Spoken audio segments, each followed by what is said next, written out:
They looked at his frayed coat and saw a beggar. They looked at her apron and saw a servant. But in the high-stakes world of New York's elite, appearances are the most dangerous lie of all. When Julian Thorne, Wall Street's most arrogant shark, decided to humiliate a confused old German tourist, he thought he was just having a bit of cruel fun. He didn't know the girl pouring his wine was a linguistic genius in hiding, and he certainly didn't know the beggar owned the very building they were sitting in. Watch carefully, because the most expensive mistake in history is about to happen. The air inside the obsidian room didn't smell like food. It smelled like money. Not just cash, but the kind of old, heavy wealth that smelled of leather, mahogany, and fear. Located on the 50th floor of a midtown Manhattan skyscraper, it was the kind of place where a bottle of water cost more than a parking ticket, and the silence was heavy enough to crush you. Elena adjusted her apron, her fingers trembling slightly. She hated Tuesday nights. Tuesday was when the Young Titans, a group of hedge fund managers from Sterling and Pierce, came in to celebrate their weekly conquests. Leading the pack was Julian Thorne. Julian was 32, wore a Patek Philippe Nautilus on his wrist that cost as much as a small house, and had a smile that didn't reach his eyes. He was handsome in a predatory way, with slicked-back blonde hair and a suit cut so sharp it looked like it could draw blood. "Garçon!" Julian snapped his fingers, the sound cracking through the hushed dining room like a whip. Elena flinched but composed herself. She walked over, keeping her eyes lowered. She had learned long ago that men like Julian didn't want eye contact. They wanted submission. "It's Elena, sir," she said softly. "How can I help you, Mr. Thorne?" Julian didn't look at her. He was busy showing something on his phone to his sycophantic friends, Brad and Lewis. "The wine, Elena. This Chateau Margaux tastes like vinegar. It's corked. Take it away." Elena looked at the bottle. It was a 2009 vintage, opened 10 minutes ago. It was perfect. She knew it was perfect because the sommelier had checked it. Julian was just bored. He wanted to exercise power. "I apologize, sir," Elena said, her voice steady. "I will bring the sommelier immediately to—" "I don't want the sommelier!" Julian slammed his hand on the table, making the silverware jump. The entire restaurant went silent. "I want a new bottle, and I want you to pour it without shaking this time. God, look at your hands. Do they hire anyone off the street these days?" Brad snickered, swirling his glass. "Careful, Julian. She might spill it on your Xenia suit. That's a $5,000 stain." "More like 10, Julian corrected, leaning back and looking Elena up and down with a sneer of disgust. "Go, and bring me the manager while you're at it. I want to discuss the standards of this establishment." Elena swallowed the lump in her throat. "Yes, sir." She turned and walked toward the kitchen, feeling the heat of 50 pairs of eyes on her back. She wasn't just a waitress. 6 years ago, she had been a student at the Sorbonne in Paris, studying comparative linguistics. She spoke 4 languages fluently. She had dreams of working at the UN.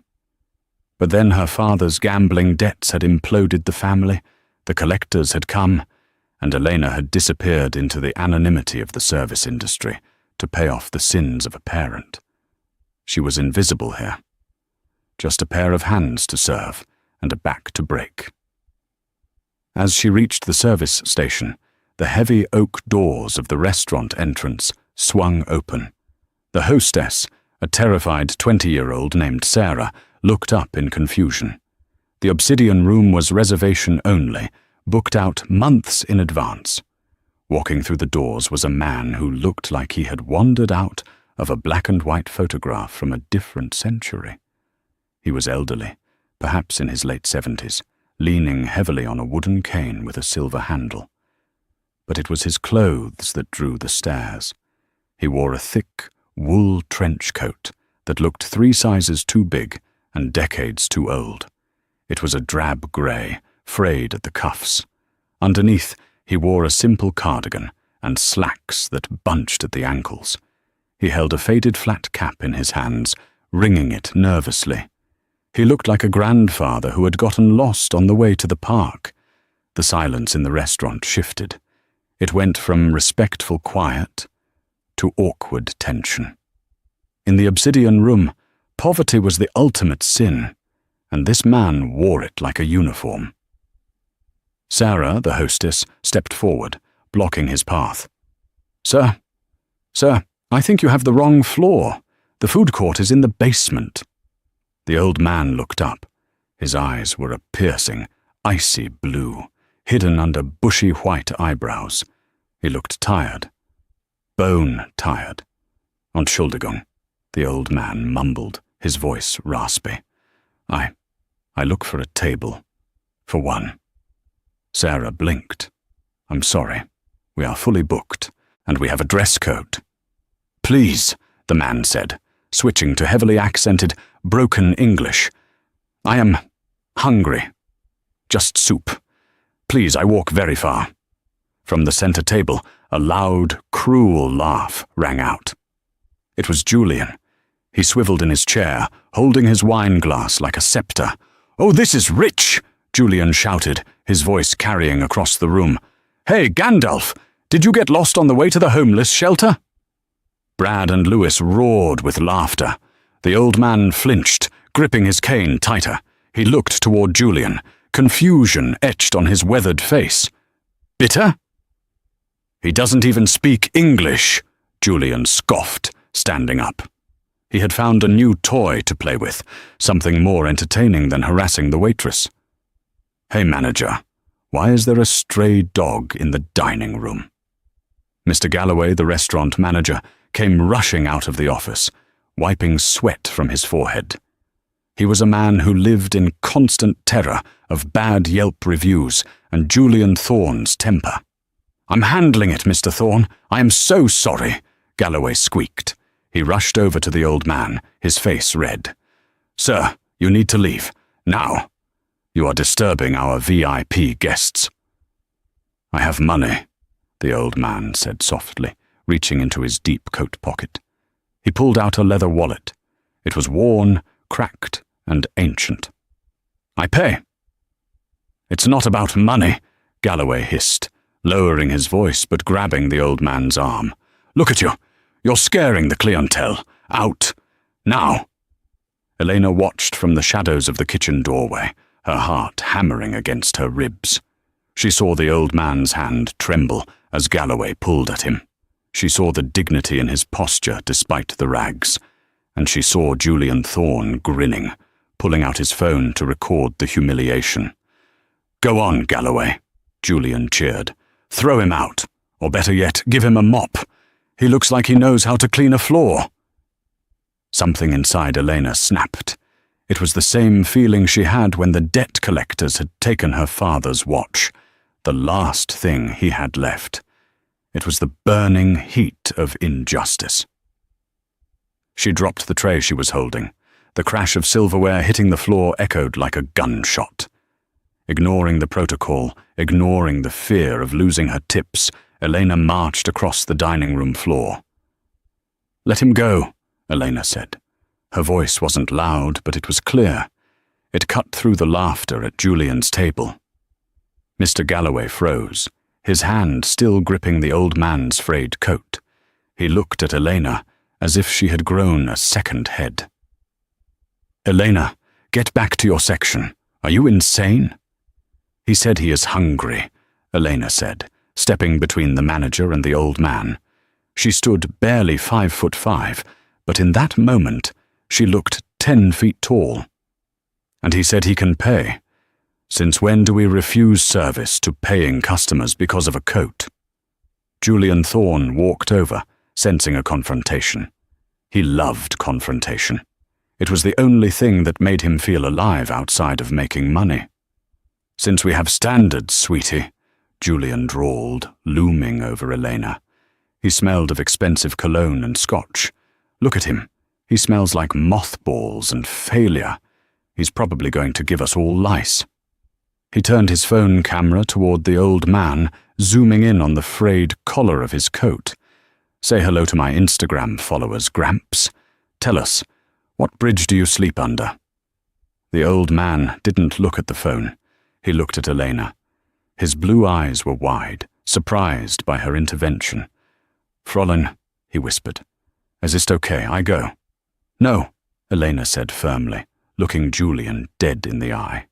"You stay." She turned to Galloway. "Table 7 is open. The corner booth. It's secluded. If he sits there, he won't bother anyone. I will serve him. I will take full responsibility." Galloway looked from Julian to Elena. He was sweating profusely. Julian was his biggest spender. But throwing out an old man while a waitress defended him, that could look bad if anyone else was filming. "Fine," Galloway hissed, pointing a shaking finger at Eleanor. "But if he causes one issue, if he can't pay, it comes out of your paycheck. And you're fired." "Deal," Elena said. She turned to the old man and offered a gentle smile, completely changing her demeanor. She gestured to the table. "Please, sir. Allow me." The old man hesitated, then gave a short, stiff nod. "Danke." Elena led him to table 7, a plush velvet booth in the shadowy corner of the room. As they walked, Julian and his friends erupted into fresh laughter. "Look at that!"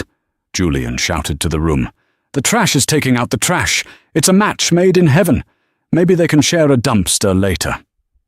Elena ignored him, though her cheeks burned. She seated the old man and handed him a menu. "Water?" she asked.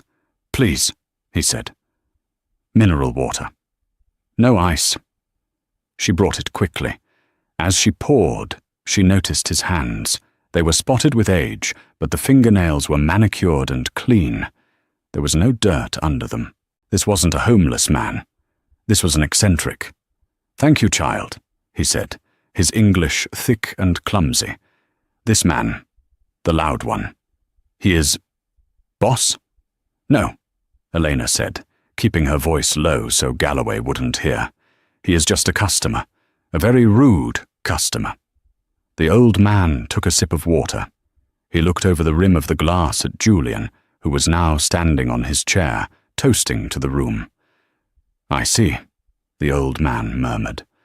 "A king of the world." "He thinks so," Elena sighed. "He works for Sterling and Pierce. He thinks because he manages millions, he owns the people around him." The old man's eyes narrowed slightly at the mention of the company name. "Sterling. Und Pierce. Ja, I know this name." Suddenly, a bread roll flew through the air and hit the old man in the shoulder. Elena gasped. She spun around. Julian was laughing, his arm still extended. "Oops, my hand slipped. I was trying to feed the pigeons." "Hey!" Elena shouted, forgetting herself entirely. "Stop it!" Julian's face darkened. The playfulness vanished. He stepped down from his chair and walked toward table 7, flanked by Brad and Lewis. They looked like a pack of wolves cornering a wounded deer. "You speak when spoken to, waitress," Julian snarled. He slammed his hands down on the old man's table, making the water glass jump. He leaned into the old man's face. "Hey, Fritz, or Hans, or whatever your name is. Do you know how much this table costs to reserve? $500. Do you have $500? The old man looked up calmly. He didn't blink. "I have enough." "Show me," Julian demanded. "Show me the cash, because I don't think you even have $5. "Leave him alone, Julian," Elena warned, stepping in to block him. "Move!" Julian shoved Elena aside. She stumbled, catching herself on the edge of the booth. Julian grabbed the old man's lapels. "I'm doing this restaurant a favor. We don't want you here. You ruin the view." The old man didn't struggle. He simply sighed, a sound of profound disappointment. Then he spoke. But he didn't speak in broken English. He didn't speak to Julian. He looked past Julian, directly at Elena, and spoke in a rapid, complex stream of German. »Hören Sie, Fräulein, dieser Mann ist ein Narr, aber er ist gefährlich. Wenn ich aufstehe, wird er gewalttätig werden. Rufen Sie nicht die Polizei. Ich möchte sehen, wie weit er geht. Listen, miss, this man is a fool, but he is dangerous. If I stand up, he will become violent. Do not call the police. I want to see how far he goes.« The room went silent, but only because the language sounded harsh and guttural to the Americans. Julian blinked, then laughed. »What was that? Barking? Are you barking at me?« Julian mocked, making dog noises. »Woof, woof, speak English, you sauerkraut-eating peasant!« Brad laughed. »Maybe he's putting a hex on you, Julian.« »He's probably asking for spare change,« Julian sneered. He turned to Elena. »What did he say, waitress? Did he ask for a handout?« Elena straightened her apron. She looked at the old man. She saw the intelligence in his eyes. He was testing her. He was testing them. She took a deep breath. She hadn't spoken German in 4 years, not since she left her life behind. But the muscle memory was there. The grammar, the syntax, the accent she had perfected during her semesters in Berlin and Vienna. Elena looked Julian in the eyes, then turned to the old man. She stood tall, her posture shifting from that of a servant to that of an equal. »Er ist nicht nur ein Narr, mein Herr«, Elena replied, her German flawless, crisp and elegant, the German of the aristocracy. »Er ist ein Mann, der seinen Wert am Preis seines Anzugs misst, weil seine Seele leer ist. Aber seien Sie vorsichtig. Sein Ego ist zerbrechlich wie Glas. He is not just a fool, sir. He is a man who measures his worth by the price of his suit, because his soul is empty. But be careful. His ego is as fragile as glass.« The silence that followed was absolute. Julian's smile froze. He didn't understand the words, but he understood the tone. He understood the sudden change in Eleanor's bearing, and he understood that the sauerkraut peasant and the stupid waitress were suddenly having a conversation that he was locked out of. »What?« Julian stammered, looking between them. »What the hell did you just say?« The dining room of the obsidian room had gone deathly quiet. The clinking of silverware, the low murmur of business deals. It all stopped. All eyes were fixed on table 7, where a waitress in a standard-issue apron and an old man in rags had just locked the masters of the universe out of a conversation. Julian Thorne's face turned a shade of crimson that matched the rare burgundy wine he usually ordered. He wasn't used to not understanding things. He was a man who dealt in information, not having it felt like being naked. »What is this?« Julian demanded, his voice tight. He looked at Elena, really looked at her for the first time. He didn't see a servant anymore. He saw a threat. »Since when do you speak German? And why are you speaking it to him?« Elena turned from the old man to Julian. Her face was composed, a perfect porcelain mask of professional detachment. »The gentleman prefers his native tongue, Mr. Thorne. It is standard hospitality to accommodate a guest's comfort.« »Comfort?« Julian scoffed, stepping closer, invading her personal space. »You were talking about me. I heard my name. What did you say?« The old man chuckled. It was a dry, crackling sound, like autumn leaves blowing over pavement. He looked up at Julian and spoke again in German, his voice deeper now, resonating with an authority that didn't match his clothes. »Sagen Sie ihm, dass Angst einen bestimmten Geruch hat, und trägt heute Abend zu viel davon. Tell him that fear has a specific smell, and he is wearing too much of it tonight.« Elena fought the urge to smile. She looked at Julian, her expression deadpan. He says he likes your cologne, sir. Brad and Lewis snickered behind Julian's back. Julian whipped around, glaring them into silence. He knew he was being mocked. He was losing control of the room, and for a narcissist like Julian, that was a fate worse than death. "Galloway," Julian roared. "Get over here." The manager scurried over, looking like he wanted the floor to open up and swallow him. "Yes, Mr. Thorne? Is there a problem?" "The problem," Julian jabbed a finger at Eleanor, "is that your staff is colluding with vagrants to insult VIP customers in foreign languages. Fire her. Now, get her out of my sight and throw this bum out onto Fifth Avenue." Galloway looked at Elena. He knew she was his best waitress, never called in sick, always picked up double shifts, spoke to customers with perfect grace. But Julian Thorne spent $50,000 a year here. "Elena," Galloway pleaded, sweat dripping down his nose.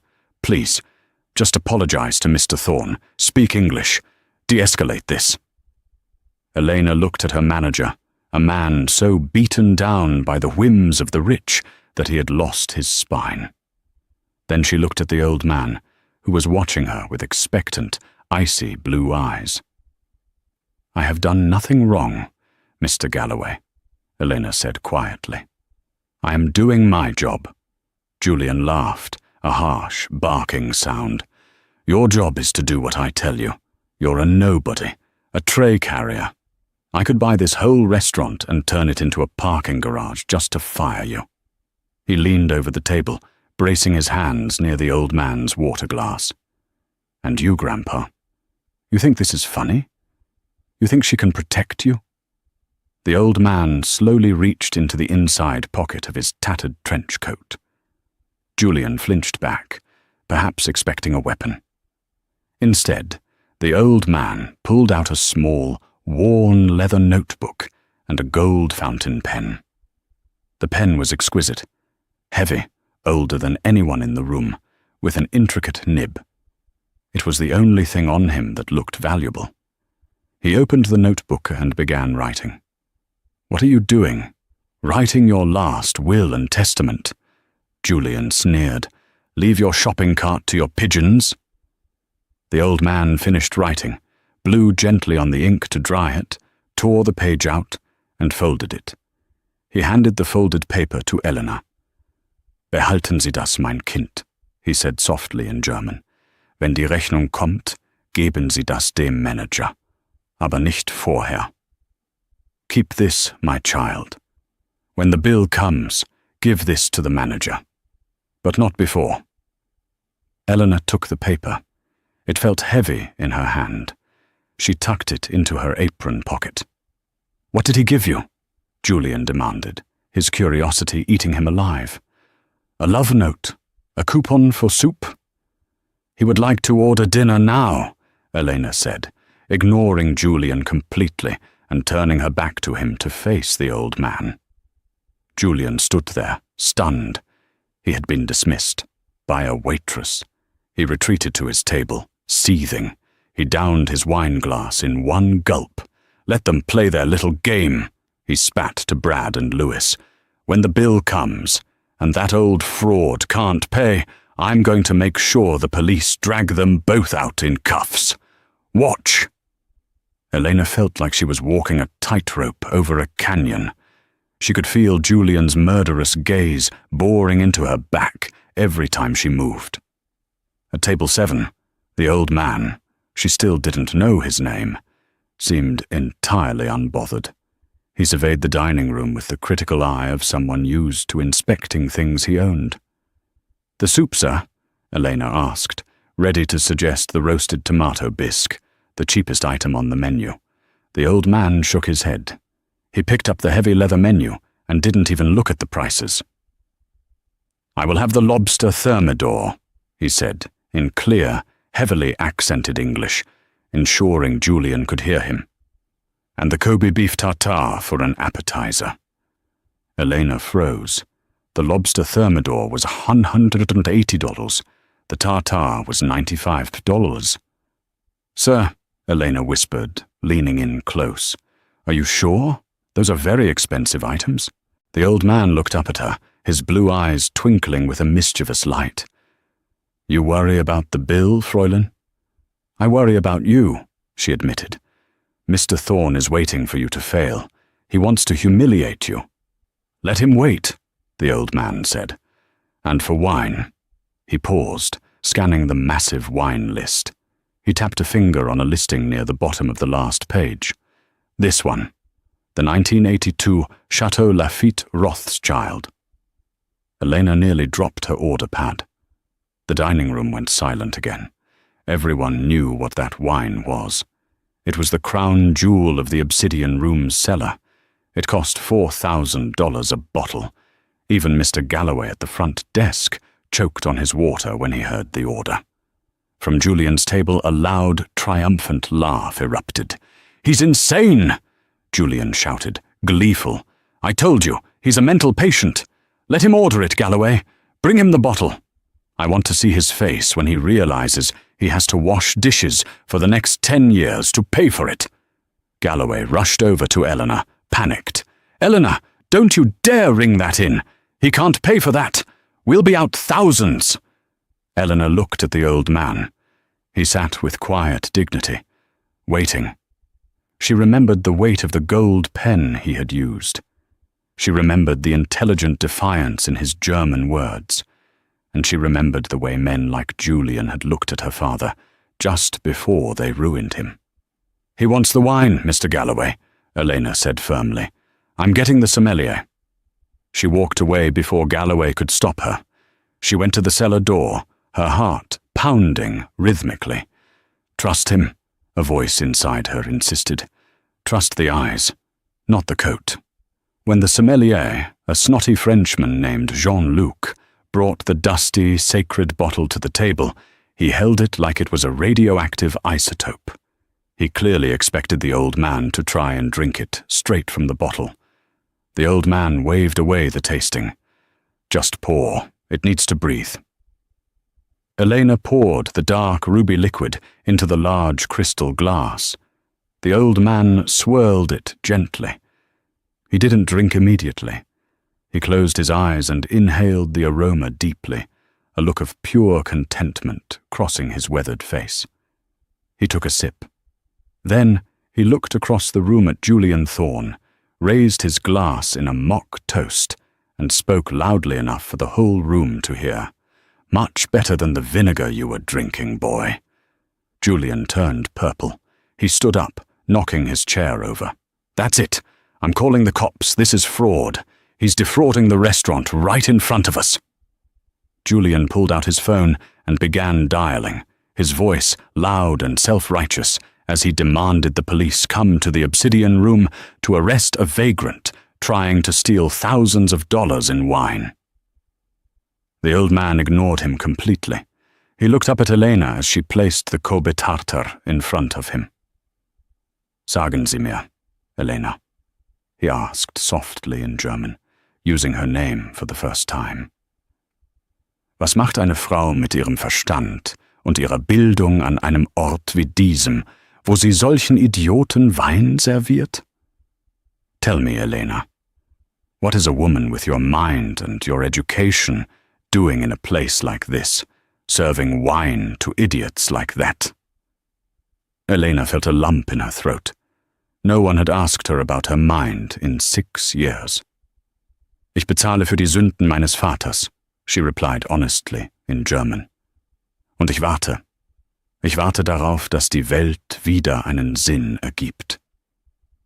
I am paying for the sins of my father, and I am waiting for the world to make sense again." The old man nodded slowly, taking a bite of the expensive beef. "The wait is over, my dear. The world is about to make a great deal of sense." He tapped the pocket where Elena had placed the folded paper. "The bill, please. I am finished with this charade." Julian was still on the phone with the police dispatcher, pacing back and forth. "Yes, he's right here. He's drinking a $4,000 bottle of wine, and he looks like he lives in a box." Elena walked to the computer terminal. Her hands were shaking so badly she could barely type. She rang up the Lobster, the tartar, the mineral water, and then the 1982 Lafitte Rothschild. The total flashed on the screen, 4,415,38. She printed the receipt. It felt like a death warrant. She walked back to table 7 and placed the black leather check presenter on the table. The room held its collective breath. Julian stopped talking on the phone, smirking, waiting for the inevitable explosion when the old man couldn't pay. Brad and Lewis had their phones out, recording. The old man didn't even open the presenter to look at the total. He simply looked up at Eleanor and nodded toward her pocket. "The paper, Fräulein. Give it to the manager now." Eleanor reached into her apron and pulled out the folded piece of paper the old man had written on with the gold pen. She walked over to Mr. Galloway, who was standing near Julian, wringing his hands and looking like he was about to faint. "He said to give this to you," Elena said, handing him the note. Galloway took it fiercely. "Is it cash? Is it a credit card? If it's an IOU, I swear, Elena." Galloway unfolded the paper. Julian leaned over his shoulder, grinning. "What is it? A drawing of a sad face?" Galloway looked at the paper. He blinked, he squinted. His mouth fell open. The color drained from his face so fast he looked like a corpse. He began to tremble violently. "Mr. Galloway?" Elena asked, frightened by his reaction. "What is it?" Galloway couldn't speak. He just slowly raised his eyes from the paper and looked across the room at the old man in the dirty coat, who was calmly finishing his wine. Galloway dropped the paper. It fluttered to the floor, landing face up near Julian's polished shoes. Julian looked down. It wasn't a check. It wasn't cash. It was a simple, handwritten note in elegant script. It had just 6 words on it, followed by a signature. Julian read it, and his entire world stopped spinning. The note read, "Buy this building. Fire the tenants. Heinrich Sterling." The name hung in the air like smoke from a gunshot. Heinrich Sterling. To the average person, it might have just been a name. But to anyone in finance, to anyone in New York City, real estate, banking, or global trade, it was the name of a deity. Heinrich Sterling was the reclusive, ghost-like founder of Sterling and Pierce, the very firm that paid for Julian Thorne's suits, his watch, and his ego. He hadn't been seen in public for 10 years. Rumors said he was dead, or living on a private island, or running the world from a bunker in the Swiss Alps. He was the man who had shorted the housing market in 2008 before anyone else. He was the man who bought entire countries' debt, and Julian Thorne had just thrown a bread roll at him. Julian stared at the note lying on the floor. His brain was misfiring, trying to reject the reality before him. "No," he whispered, his voice cracking. "No, this is a prank. It's a setup." He looked around wildly, his eyes landing on Eleanor. "You set this up. You and this old drunk. You printed a fake note." Mr. Galloway, however, was not in denial. He was in shock. He had seen the signature of Heinrich Sterling on the lease agreement for the restaurant space. The Obsidian Room rented this space from a holding company owned by Sterling. He knew that jagged, aggressive signature better than his own wife's handwriting. "It's him," Galloway whimpered, sinking to his knees to pick up the paper with trembling hands. "Oh God, it's him." At table 7, the transformation was terrifying to behold. The beggar didn't stand up immediately. He simply finished his glass of the 1982 Rothschild, setting the crystal flute down with a delicate clink that sounded louder than a scream in the silent room. Then he stood. He didn't lean on the cane. He didn't hunch his shoulders. He stood to his full height, which was over 6 feet. The frailty was an act. The confusion was a mask. The man standing there now radiated a power so intense that the air pressure in the room seemed to drop.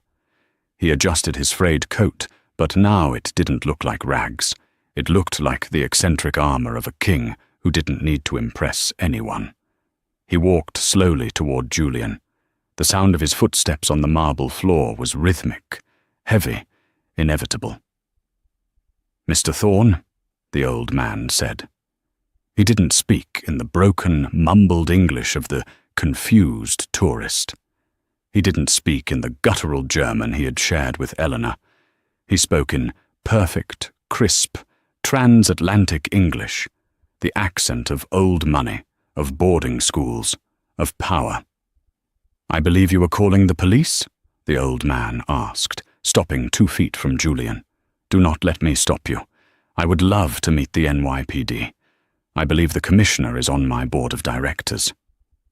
Julian was shaking, physically shaking. The glass of wine in his hand tilted, spilling red liquid onto his pristine cuff, but he didn't even notice. "Mr. Sterling," Julian gasped, the air leaving his lungs.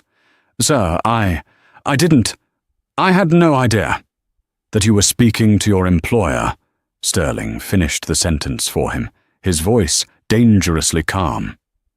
"That is obvious. But that is not what offends me, Julian." Sterling reached out and plucked the smartphone from Julian's hand. He looked at the screen, which was still recording a video for Instagram. He tapped the screen, ending the recording. "What offends me," Sterling continued, his voice dropping an octave, "is that my firm, my name, is represented by a man who lacks the basic intelligence to recognize quality." He gestured to the bottle of wine on the table. "You sent back a 2009 Margot because you wanted to show off. A child does that. A leader does not." He gestured to Elena, who was standing by the POS terminal, still paralyzed by the revelation. "And you treated a woman of superior intellect like a servant because she wears an apron. You judge the book by the cover, Julian, and in my business, that is how you lose billions." Brad and Lewis, the sycophants, were slowly backing away, trying to distance themselves from Julian as if he were radioactive. "Sir, please," Julian stammered, sweat pouring down his face, ruining his makeup. "I was just having a bad night. The stress of the market. The Q3 earnings." "The Q3 earnings," Sterling repeated, a small, cruel smile playing on his lips. "Yes. I saw your portfolio this morning, Julian. You are heavy on tech shorts and long on fossil fuels." Julian blinked. "Yes, sir." "The market shifts, sir." "The market has already shifted," Sterling snapped. "And you missed it. You are down 4% this quarter." Julian turned pale. "It's a temporary correction. I have a strategy." "You have an ego," Sterling corrected. "And as I told this charming young lady in German," he glanced at Elena, "your ego is fragile as glass." Sterling turned to Galloway, who was still clutching the note. "Manager," Sterling said. Yes, Mr. Sterling. Anything," Galloway squeaked. "This man," Sterling pointed his cane at Julian, "is disturbing my dinner. He is loud, he is rude, and he smells of desperation. Please remove him." The irony hit Julian like a physical blow. 10 minutes ago, he had used those exact words to try and evict Sterling. Galloway didn't hesitate. He saw a chance to save his own skin. He straightened his tie and marched up to Julian. "Mr. Thorne," Galloway said, his voice surprisingly firm, "I'm going to have to ask you to leave." "You can't be serious," Julian hissed. "I'm Julian Thorne. I spend—" "Out!"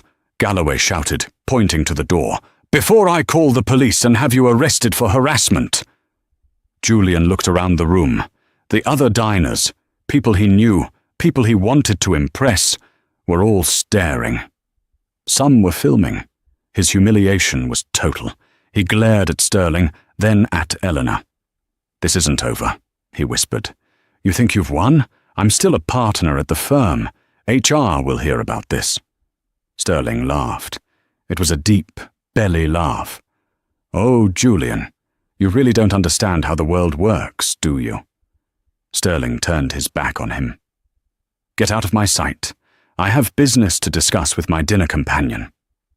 Julian, red-faced and trembling, stormed out of the restaurant, followed by the scurrying figures of Brad and Lewis, who didn't even look back. The heavy doors swung shut. The silence returned. But this time, it wasn't a silence of fear. It was a silence of awe. Sterling sighed and looked at his table. He looked at Elena. "Well," he said, his eyes twinkling, "now that the trash has been taken out, as the young man so eloquently put it. Elena, would you please join me? The lobster is getting cold." Elena stood frozen. Her mind was racing. Heinrich Sterling. The myth. She had studied his economic theories at the Sorbonne. She had written a paper on his acquisition strategies in emerging markets, and she had just served him soup while he wore a coat that looked like it had been chewed by rats. I can't sit, sir," Elena stammered. "I'm on the clock. Mr. Galloway will—" "Mr. Galloway," Sterling said, without looking at the manager, "will bring a second chair. He will also bring a second glass for the Rothschild, and then he will go into his office and pray I don't terminate the lease on this building tomorrow morning. Isn't that right, Mr. Galloway?" "Yes. Yes, sir. Absolutely, Mr. Sterling." Galloway rushed to grab a velvet chair from a nearby table, placing it opposite Sterling. He brought a crystal glass, polished it frantically with a napkin, and set it down. "Please, Elena, sit. Take the rest of the night off. Take the week off." Elena untied her apron. Her hands were still shaking, but a strange calm was settling over her. She folded the apron and placed it on the service station. She smoothed her black dress and sat down across from the Billionaire. She felt the eyes of every patron in the room on her. She was no longer invisible. Sterling poured the wine for her himself. "Prost," he said, raising his glass. "Prost," Elena replied, clinking hers against his. He took a bite of the lobster, savouring it. "You were right to recommend the Thermidor. It is excellent. But tell me, Elena, you lied to me earlier." Elena choked on her wine slightly. I did?" "Yes," Sterling said, wiping his mouth with a linen napkin. "You told me you were paying for your father's sins. That is a noble sentiment. But when I asked what a woman of your education was doing here, you said you were waiting for the world to make sense." He leaned forward, his blue eyes piercing. "The world never makes sense, Elena. You have to force it to. Why are you really here? Why did you leave Paris?" Elena looked down at the dark red wine. She hadn't told anyone the full truth in years, but something about this man, perhaps the way he had dismantled Julian, or the way he appreciated the wine, made her want to be honest. "My father was a banker, too," Elena said softly. "In Frankfurt, he got involved in schemes, high-risk derivatives. When the market turned, he lost everything. His clients' money, our home, his reputation. He took his own life." Sterling's expression didn't change, but his eyes softened slightly. "I inherited the debt," Elena continued. "Not legally, perhaps, but morally. The people he owed, they are not the kind of people you send to voicemail. I left Paris because they found me there. I came to New York to disappear, to make cash, to pay them off slowly, month by month." "How much?" Sterling asked. 200,000 euros left," Elena said. "I've paid off half," Sterling hummed. He took another sip of wine. "You speak German, French, English? What else?" "Italian," Elena said. "And some Mandarin. I was focusing on Asian economic markets in my final year." Sterling raised an eyebrow. "Mandarin? Really?" He suddenly switched languages again. This time he spoke in rapid, tonal Mandarin. "Tell me, What is your opinion on the current liquidity crisis in the Chinese property sector? Elena blinked. Her brain shifted gears, dusting off the vocabulary she hadn't used in years. She took a breath and replied in Mandarin. It is not a crisis of liquidity, but of confidence. The debt is manageable, but the shadow banking sector is over-leveraged. If the government does not intervene with a controlled restructuring, the contagion will spread to Western banks within the quarter. The dining room was dead silent. Even the people who didn't understand the language knew they were witnessing something impossible. A waitress and a billionaire debating global economics in Chinese over lobster. Sterling stared at her. For a moment, his face was unreadable. Then, a slow grin spread across his face. He switched back to English. Julian Thorne thinks the Chinese market is a gold mine right now. He's buying heavily. Then he's going to lose another 4%, Eleanor said matter-of-factly. Actually, more like 10%. Sterling threw his head back and laughed. It was a joyous sound. 10%! Yes, that is exactly what my analysts told me yesterday. But Julian thinks he knows better because he wears a Zegna suit. Sterling reached into his pocket and pulled out the leather notebook again. He uncapped the gold pen. Elena, how much do you make here? With tips? On a good year? 40,000, she said. And how long will it take you to pay off the rest of your father's debt at that rate? 5 years, she said. If I don't eat much? Sterling began writing. That is an inefficient use of human capital. I despise inefficiency. He tore the page out and slid it across the table to her. Elena looked at it. It wasn't a check. It was a job offer. But it wasn't a standard HR form. It was a handwritten note on Sterling and Pierce letterhead, which he apparently carried in his notebook. Position, Senior Analyst, Executive Liaison to the Chair. Salary, $250,000 base, plus bonuses. Start date, immediately. Elena stared at the numbers. The zeros seemed to dance before her eyes. I don't understand, she whispered. You barely know me. I served you water. You served me dignity, Sterling corrected. And you stood up to a bully when everyone else, including your coward of a manager, looked away. Loyalty, Elena. Integrity. I can teach you the algorithms. I can teach you the market. I cannot teach you how to have a spine. You either have one, or you don't. He gestured to the door where Julian had exited. He has an MBA from Wharton, and no spine. You have an apron and the heart of a lion. He leaned back. Also, I need someone who speaks Mandarin to handle my accounts in Shanghai. My current translator is afraid to tell me when I'm wrong. I have a feeling you won't have that problem. Elena looked at the paper, then at Sterling. Tears pricked her eyes. This was her life given back to her. This was the end of the fear, the hiding, the scraping by. I accept, she whispered. Good, Sterling said. Now finish your wine. We have work to do. Work? Elena asked. Now? Yes, Sterling said, checking his vintage watch. It's 9 p.m. The Asian markets are opening in an hour. I want to go to the office and liquidate Julian Thorne's positions before he wakes up tomorrow morning. Elena's eyes widened. You're going to? I am going to fire him, yes, Sterling said calmly. But first, I am going to let you dismantle his portfolio. Consider it a practical exam. He stood up, offering his arm to Elena. Shall we, Miss Elena? My car is outside. I believe the driver has been waiting long enough. Elena stood. She left the apron on the chair. She took the arm of the billionaire in the tattered coat.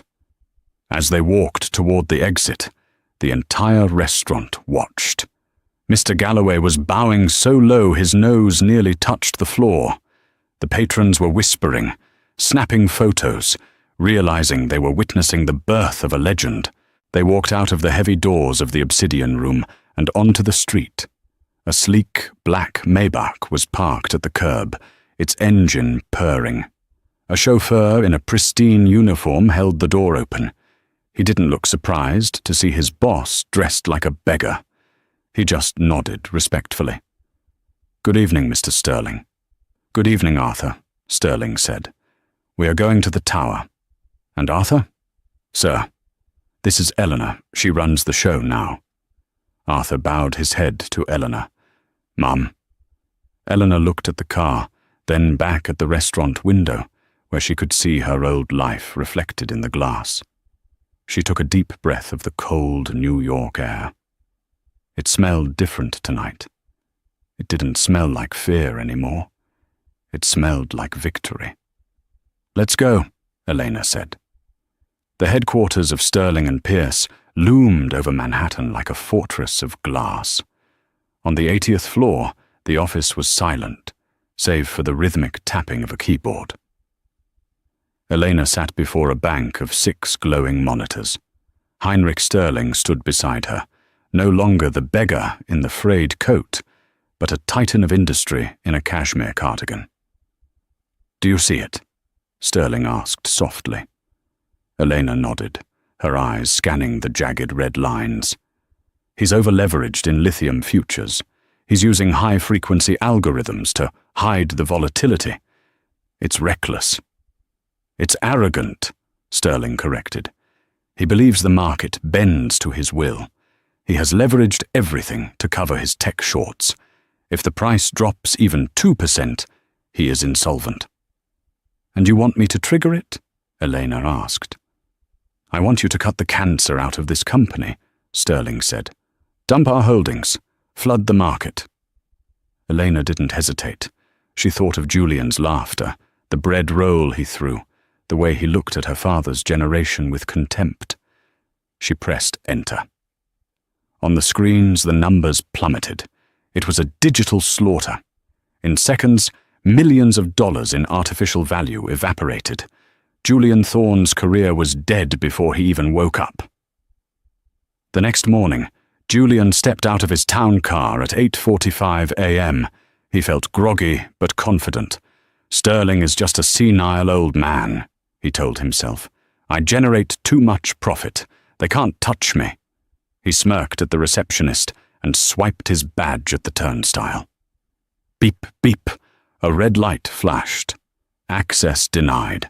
Julian frowned and swiped again. "Stupid machine." "It's not the machine, Mr. Thorne," said Mike, the head of security, stepping forward with 2 large guards. "Your clearance is revoked." "Revoked?" Julian laughed nervously. "Do you know who I am? I run this floor. Call the CEO. I demand to see Sterling." "You can see him," a voice echoed from above. Julian looked up. Standing on the marble mezzanine balcony was Heinrich Sterling, dressed in an impeccable navy suit. And standing next to him, holding a tablet and wearing a sharp, tailored grey blazer, was Eleanor. She didn't look like a waitress. She looked like a queen surveying her kingdom. Julian's jaw dropped. What is she doing here?"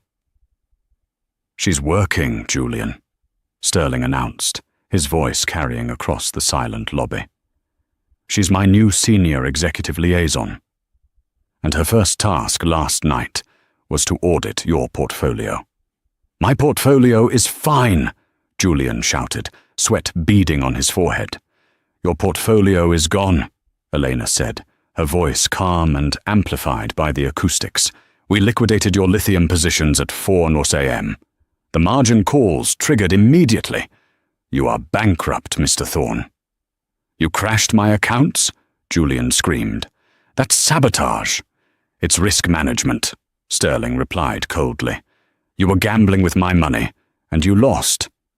Sterling nodded to the guards. "Remove him. If he returns, call the NYPD." As the guards grabbed his arms, Julian struggled, his dignity shattering. "Get off me! I'm a partner! You can't do this!" Elena stepped to the railing, looking down at the man who had treated her like furniture. She spoke one last time, loud enough for him to hear, in perfect German. Und wie ich Ihnen schon sagte, Ihr Ego ist zerbrechlich wie Glas. And as I told you, your ego is fragile as glass. The realization hit Julian like a physical blow. The waitress, the language, the beggar. He had dug his own grave. Screaming in impotent rage, he was dragged backward out the revolving doors and thrown onto the cold pavement of Wall Street. 6 months later, Elena sat in her corner office overlooking Central Park. Her phone rang. "Elena," Sterling's voice came through. "Are you ready for the board meeting?" "Yes, Heinrich. The Shanghai reports are ready." "Excellent. Oh, and a funny thing. Mr. Galloway from the restaurant called. Apparently, Julian Thorne came in yesterday asking for a job. He needs money. Galloway asked if he should hire him as a busboy." Elena smiled, touching the gold pen on her desk. She had paid off her father's debts last week. She was finally free. "Tell Galloway to give him an apron," she said softly. "But warn him. The plates are heavy." Julian Thorne learned the hard way that true power doesn't scream. It whispers. He thought he could judge a book by its cover. But he forgot that the most valuable stories are often hidden in the plainest wrappers. He mocked a man for his coat and a woman for her apron, never realizing that he was standing in the presence of kings and queens in disguise. In the end, his arrogance cost him everything, while Elena's kindness and intelligence won her the kingdom. It's a reminder to us all. Be careful who you step on while you're climbing the ladder, because you never know who you might meet on the way down. What would you have done if you were in Elena's shoes? Would you have stood up to Julian or kept your head down? Let us know in the comments below. If you enjoyed this story of instant karma and justice, please hit that like button. It really helps the channel. And don't forget to subscribe and ring the notification bell so you never miss a new story.